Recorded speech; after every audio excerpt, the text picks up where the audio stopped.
વિદ્યાર્થી મિત્રો, કેમ છો બધા? ને મારું નામ અફરોજ ઢેસા. હું અંકલેશ્વરની ઝેનિથ હાઈસ્કૂલમાં રસાયણ વિજ્ઞાનના શિક્ષક તરીકે સેવા બજાવું છું. માનનીય ભરૂચ જિલ્લા શિક્ષણ અધિકારી શ્રી મેડમની આગેવાનીમાં બોર્ડની પરીક્ષાની તૈયારી કરતા વિદ્યાર્થીઓ ડર વિના, ભય વિના, હતાશા વિના અને આત્મવિશ્વાસપૂર્ણ પ્રસન્નચિત્તે પરીક્ષા આપે એવા શુભાશયથી શરૂ થયેલી આત્મવિશ્વાસ હેલ્પલાઇન અંતર્ગત પ્રેરણા અને માર્ગદર્શન શ્રેણીના આજના આ પ્રથમ વિડીયોમાં આપણે ધોરણ 12 વિજ્ઞાન પ્રવાહના રસાયણ વિજ્ઞાન વિષય કોડ નંબર 52ના બોર્ડની પરીક્ષાના પ્રશ્નપત્રની બ્લુપ્રિન્ટની ચર્ચા કરીશું. મિત્રો, બ્લુપ્રિન્ટને સામાન્ય ઉદાહરણથી સમજીએ તો આપણે કોઈક નવી જગ્યાએ પ્રવાસે ગયા હોઈએ અને જો તે જગ્યાની રૂપરેખા કે નકશો આપણી પાસે હોય તો આપણે ઓછા સમયમાં વધુમાં વધુ સ્થળોની વ્યવસ્થિત મુલાકાત લઈ શકીએ અને પ્રવાસનો ભરપૂર આનંદ ઉઠાવી શકીએ. બરાબર ને? અને જો આનાથી વિરુદ્ધ આપણે જે જગ્યાએ ગયા છીએ ત્યાંની કોઈ જ રૂપરેખા કે નકશો આપણી પાસે ના હોય તો ઘણા ફરવાલાયક અને જોવાલાયક સ્થળોની મુલાકાત બાકી રહી જાય એવું બને. પરિણામે પ્રવાસનો આનંદ થાક અને કંટાળામાં પરિવર્તિત થઈ જાય. એટલે બ્લુપ્રિન્ટ એ જે તે વિષયના પ્રશ્નપત્રને સમજવાની, પ્રશ્નોના માળખાને ઓળખવાની અને ખાસ અગત્યનું કે મર્યાદિત સમયમાં પ્રશ્નપત્રના દરેક વિભાગને પૂરતો સમય આપવાના આયોજન માટે દિશાસૂચન અને માર્ગદર્શન આપતી રૂપરેખા કે નકશો એટલે બ્લુપ્રિન્ટ. આટલી ચર્ચા પછી આશા રાખું છું કે બ્લુપ્રિન્ટ વિશે આપની સમજણ સ્પષ્ટ થઈ ગઈ હશે. તો ચાલો ધોરણ 12 વિજ્ઞાન પ્રવાહના પ્રશ્નપત્રની બ્લુપ્રિન્ટને સમજ. વિદ્યાર્થી મિત્રો, જેવું કે આપ સૌ જાણો છો તેમ રસાયણ વિજ્ઞાનનું પ્રશ્નપત્ર પાર્ટ એ અને પાર્ટ બી એમ બે ભાગમાં વહેંચાયેલું હોય છે. જેમાં પાર્ટ એમાં 50 બહુવિકલ્પી પ્રશ્નો એટલે કે MCQs હોય છે, જેના ઉત્તરો તમારે OMR શીટમાં અંકિત કરવાના હોય છે. અને આ પાર્ટ એ માટે તમને 1 કલાકનો સમય મળે છે.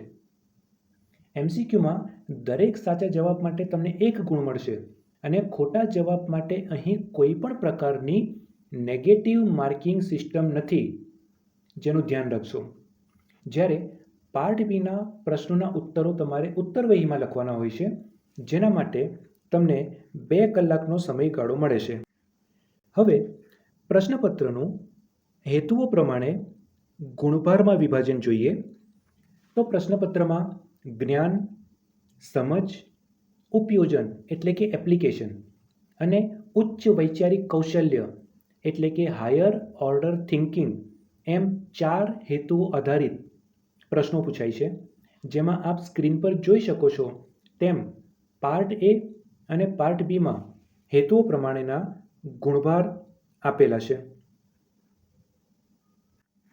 હવે પ્રશ્નોના પ્રકાર પ્રમાણે ગુણભારનું વિભાજન જોઈએ તો અગાઉ ચર્ચા કરી એ મુજબ પાર્ટ એમાં 50 MCQs છે, જેના કુલ 50 ગુણ છે. જ્યારે part B section A, section B અને સેક્શન સીમાં વિભાજિત છે, જેમાં સેક્શન એમાં ટૂંક જવાબી પ્રશ્નો એટલે કે શોર્ટ આન્સર ટાઈપ 1 પ્રકારના કુલ 12 પ્રશ્નો આપેલા હશે. મિત્રો, કુલ 12 પ્રશ્નો આપેલા હશે, જેમાંથી તમારે તમને જે સારામાં સારા આવડતા હોય એવા કોઈ પણ 8 પ્રશ્નોના ઉત્તરો લખવાના છે. દરેક પ્રશ્ન 2 ગુણનો છે. આમ સેક્શન એ કુલ 16 ગુણનો થશે. સેક્શન બીમાં ટૂંક જવાબી પ્રશ્નો એટલે કે શોર્ટ આન્સર ટાઈપ 2 પ્રકારના કુલ 9 પ્રશ્નો આપેલા હશે અને જેમાંથી તમારે તમને આવડતા ગમે તે 6 પ્રશ્નોના ઉત્તરો લખવાના છે. દરેક પ્રશ્ન 3 ગુણનો છે. આમ સેક્શન બી કુલ 18 ગુણનો થશે. સેક્શન સીમાં વિસ્તૃત જવાબી પ્રશ્નો એટલે કે લોંગ આન્સર પ્રકારના કુલ 6 પ્રશ્નો આપેલા હશે. મિત્રો ધ્યાન રાખજો, કુલ 6 પ્રશ્નો આપેલા હશે, જેમાંથી તમારે ગમે તે 4 પ્રશ્નોના ઉત્તરો લખવાના છે. આમ સેક્શન સી એ 16 ગુણનો પ્રશ્ન થશે. વિદ્યાર્થી મિત્રો, વર્ષ 2023-24થી ગુજરાત માધ્યમિક અને ઉચ્ચતર માધ્યમિક શિક્ષણ બોર્ડ ગાંધીનગર દ્વારા વિજ્ઞાન પ્રવાહના પ્રશ્નપત્રોમાં પાર્ટ બીમાં જનરલ વિકલ્પ આપવાનું નક્કી કરવામાં આવ્યું છે. મિત્રો, આ જનરલ વિકલ્પ એટલે દાખલા તરીકે 12માંથી ગમે તે 8 પ્રશ્નોના જવાબ લખો, 9માંથી ગમે તે 6 પ્રશ્નોના જવાબ લખો. આ પ્રકારની જે પ્રશ્નોની તમને ચોઇસ કરવાની તક મળે છે તેને જનરલ વિકલ્પ કહેવામાં આવે છે. તો મિત્રો, બોર્ડ દ્વારા લાગુ કરવામાં આવેલી આ જનરલ વિકલ્પની પદ્ધતિનો ભરપૂર ફાયદો ઉઠાવજો. વિદ્યાર્થી મિત્રો, હવે આપણે પાઠ્યપુસ્તકના અંદર પ્રકરણ દીઠ અને યુનિટ દીઠ આપણે ગુણભારનું વિભાજન જોઈએ. મિત્રો, રસાયણ વિજ્ઞાનના પાઠ્યપુસ્તકમાં કુલ 10 પ્રકરણોને 3 યુનિટમાં વહેંચવામાં આવ્યા છે. જેમાં યુનિટ 1માં પહેલું, બીજું અને ત્રીજું પ્રકરણ, યુનિટ 2માં ચોથું અને પાંચમું પ્રકરણ અને યુનિટ 3માં પ્રકરણ 6, 7, 8, 9, 10 એનો સમાવેશ થાય છે. યુનિટ 1 31 ગુણ, યુનિટ 2 20 ગુણ અને યુનિટ 3 49 ગુણનું વેટેજ ધરાવે છે.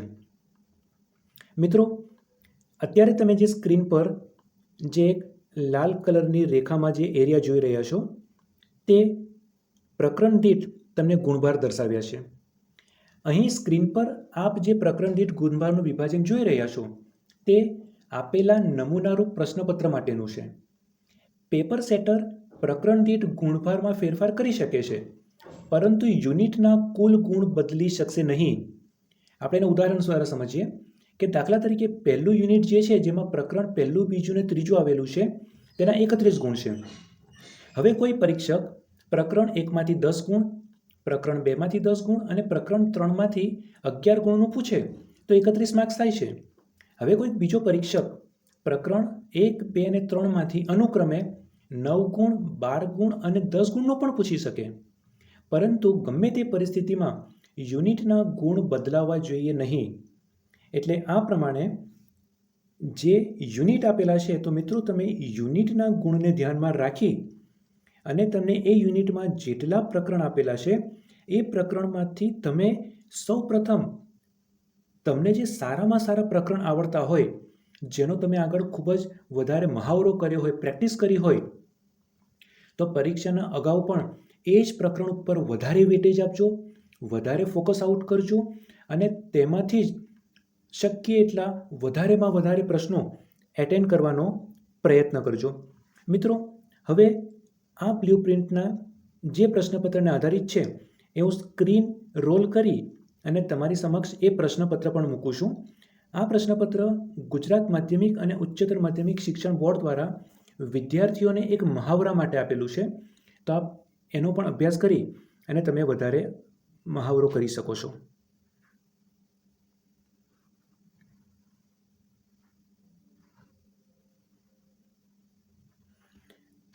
મિત્રો, આ પાર્ટ એ છે જેમાં 50 MCQs છે.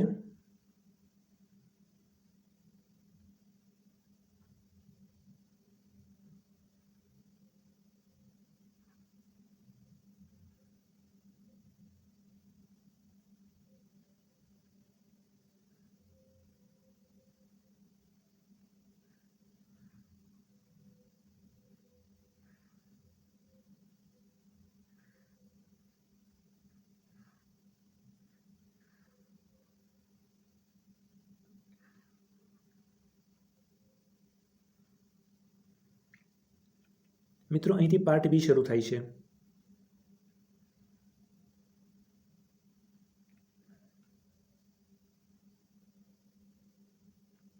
અને અહીં પાર્ટ સી પૂર્ણ થાય છે. તો મિત્રો, બ્લુ પ્રિન્ટનો ફરી એકવાર શાંતિથી અભ્યાસ કરજો અને તેના આધારે તમારા રસાયણ વિજ્ઞાનના વિષયની તૈયારી કરજો. આપ સૌને પરીક્ષા માટેની ખૂબ ખૂબ શુભેચ્છાઓ. All the best.